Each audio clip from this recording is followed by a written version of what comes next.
Hello, hello, hello. My name is Angela Odom, and I'm just like really excited to be here with you today.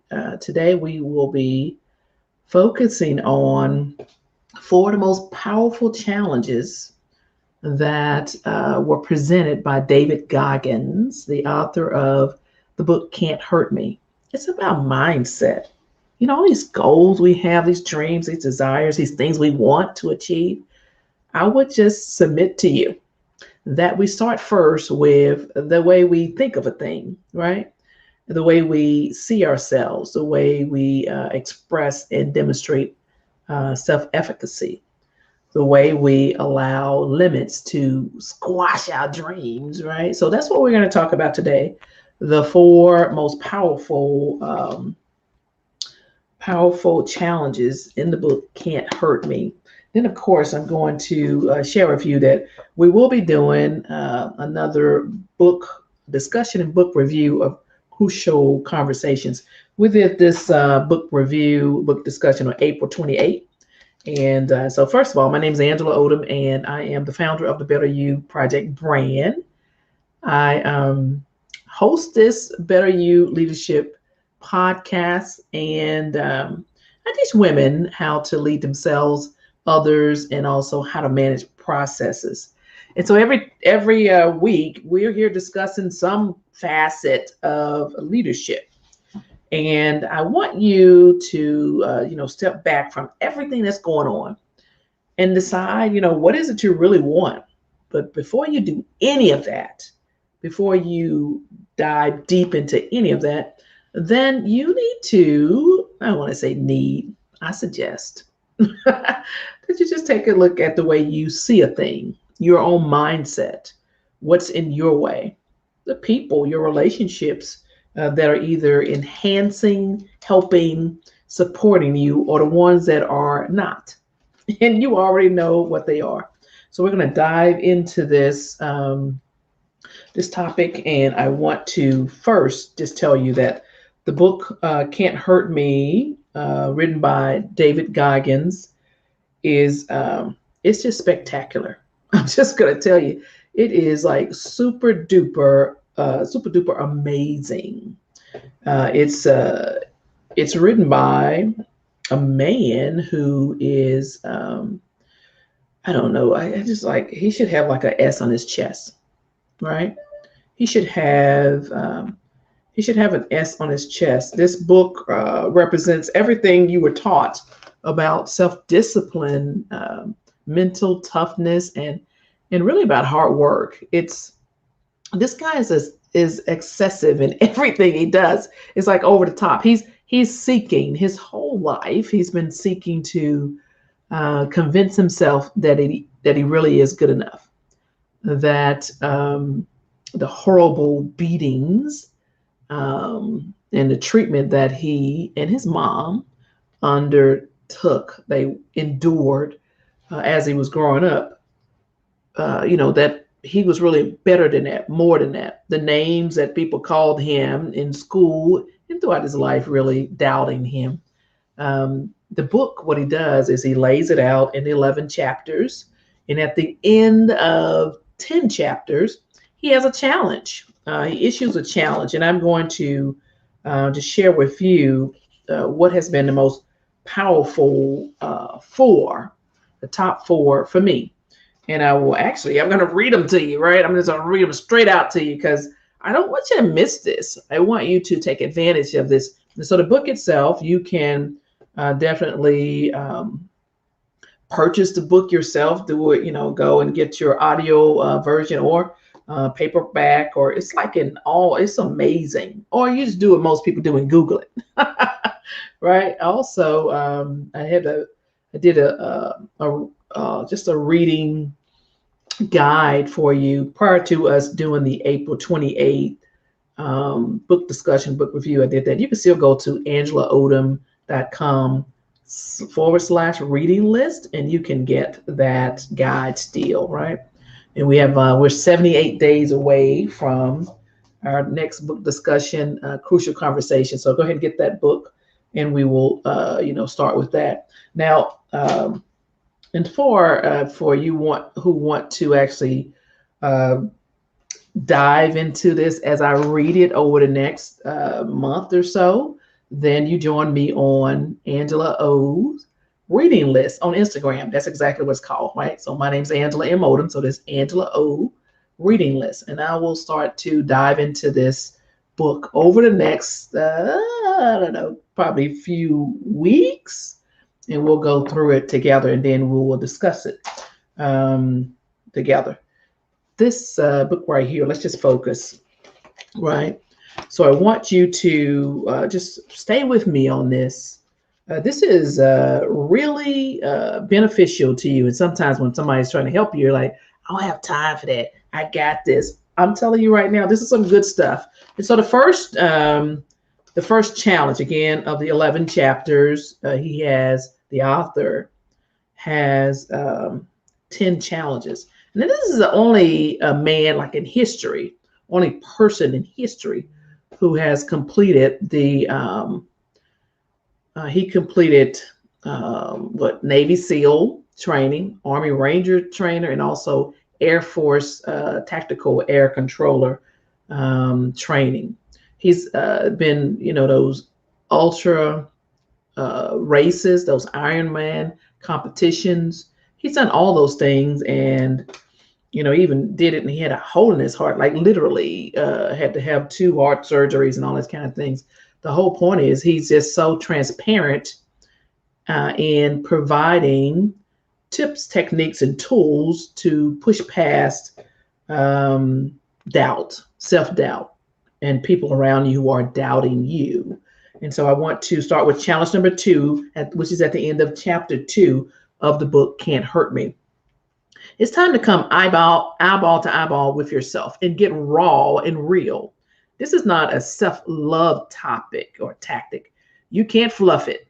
Don't massage your ego. This is about abolishing the ego and taking the first step towards becoming the real you. This is why I like this, right? So he says, I tacked Post-it notes on my accountability mirror, and I'll ask you to do the same. I did this. I actually put Post-it notes in my mirror in my bathroom. And, the whole concept is the things that you're focused on, you keep them in eyesight. And, that way you continue to move towards those particular goals. You find a way.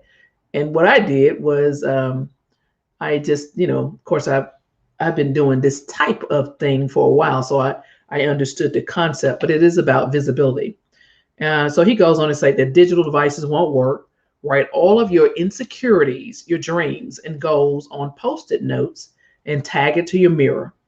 And if you need more education, remind yourself that you need to start working your butt off. He curses a lot, so I'm not going to use those words. He says, because you just want to make sure you just keep working your butt off, right? So period, point blank. If you look in the mirror and see someone who is obviously overweight, that means that you are effing fat. I'm reading from the book, right? Own it. It's okay to be unkind with yourself in these moments because we need thicker skin to improve in life. Whether it's a career goal, you want to quit your job and start a business, or a lifestyle goal, lose weight, get more active, or an athletic one, run my first 5K, 10K, or marathon. You need to be truthful with yourself about what you are and the necessary steps it will take to achieve those goals day by day. Each step, each necessary point of self-improvement should be written as its own note. That means you have to do some research and break it all down. That means you have to do some research, so just start with yourself, right? For example, if you're trying to lose 40 pounds, your first Post-it may be to lose 2 pounds in the first week. Once that goal is achieved, then remove the note and post the next goal of 2 to 5 pounds until your ultimate goal is realized. So whatever your goal, you'll need to hold yourself accountable for the small steps it would take to get there. Self-improvement takes dedication and self-discipline. The dirty mirror you see every day is going to reveal the truth. Stop ignoring it. Use it to your advantage. If you feel it, then of course you post, what you're doing in your mirror, so that everyone else might see it. But That's the first challenge. The most powerful one is to visualize, to be able to see that thing that you are reaching towards, that you're going towards. That's the first one. I'm going to go to the second goal, challenge rather. It's challenge number 3. And again, this is my name's Angela Odom, the founder of the Better You Project, the brand itself. And I'm the host of this Better You Leadership podcast. And I'm reading, not like I'm reading, like I love this book, Can't Hurt Me by David Goggins. And there are 4 challenges. So the second challenge, 4 of the most powerful challenges I'm sharing with you. The first concept is to get real with yourself and identify your shortcomings, right? And those goals that you have. And then, put the whole thing is put some Post-it notes on the mirror, something that you will see every day. And this is not a digital device kind of challenge, right? So challenge number 3 at the end of his chapter 3, and I'm not going to read the book to you because that's the whole concept. That's what we did April 28th during our book review and book discussion. So go ahead and catch up, right? So the first step on the journey towards a calloused mind is what he's talking about, right? A calloused mind is stepping outside your comfort zone on a regular basis. Dig out your journal again and write down all of the things you don't like to do or that make you uncomfortable, especially those things you are good for, right? That are good for you, rather. Now go do one of them and do it again. In the coming pages, and this is what he's saying, I'll be asking you to mirror what you just read to some degree, but there's no need for you to find your own impossible task and achieve it on the fast track. This is not about changing your life instantly. It's about moving the needle bit by bit and making those changes sustainable. That means digging down to the micro level and doing something that sucks every day. Even if it's as simple as making your bed, doing the dishes, ironing your clothes, or getting up before dawn and running 2 miles each day. Once that becomes comfortable, take it to 5 or 10 miles. If you already do these things, find something you're not doing. We all have areas in our lives we either ignore or we can improve upon. Find yours. We often choose to focus on our strengths rather than our weaknesses. Use this time to make your weaknesses your strength. And so this is that's the whole point of this thing, is to identify what you need to work on, right? And stop sugarcoating it. And so that's challenge number 2. And we're going to move quickly to challenge number 9. Challenge number 9, again, of David Goggins' book, Can't Hurt You. So this one's for the unusual MFs in the world. A lot of people think that once they reach a certain level of status, respect, or success, that they made it in life. I'm here to tell you that you always have to find more. Greatness is not something that if you meet it once, it stays with you forever. The stuff evaporates like a flash of oil in a hot pan. If you truly want to become uncommon amongst the uncommon, it will require sustaining greatness for a long period of time. It requires staying in constant pursuit and putting out unending effort. This may sound appealing, but will require everything you have to give and then some. Believe me, this is not for everyone because it will demand singular focus and may upset the balance in your life. And that's what it takes to become a true overachiever. And if you are already surrounded by people who are at the top of their game, what are you going to do to do differently to stand out? It's easy to stand out amongst everyday people and be a big fish in a small pond.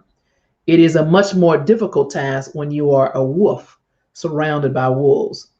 This means not only getting into Wharton Business School, but being ranked number 1 in your class.